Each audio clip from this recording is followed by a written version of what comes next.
চলতি বছর English channel পাড়ি দিয়ে যুক্তরাজ্যে পৌঁছানো অনিয়মিত অভিবাসীর সংখ্যা 40,000 ছাড়িয়েছে।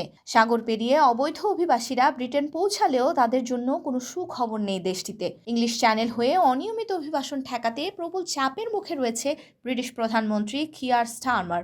এই প্রবণতা কমাতেই গত মাসে তার সরকার একটি কঠোর অভিবাসন বিরোধী পরিকল্পনা ঘোষণা করে।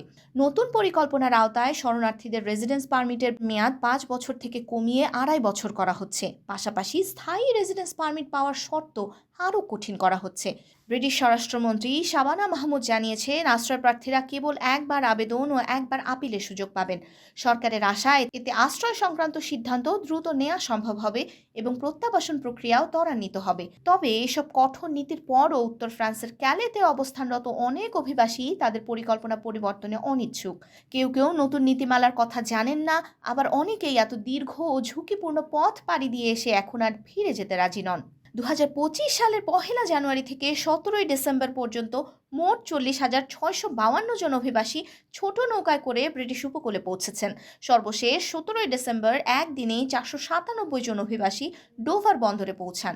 এর মধ্য দিয়েই চলতি বছরে অনিয়মিত অভিবাসীর সংখ্যা 40,000-এর গণ্ডি অতিক্রম করে। অবৈধ এসব অভিবাসীদের নিয়ে রাজনৈতিক সংকটও বাড়ছে ব্রিটেনে। দেশটিতে এরই মধ্যে অভিবাসীদের বিরুদ্ধে বিক্ষোভও হয়েছে।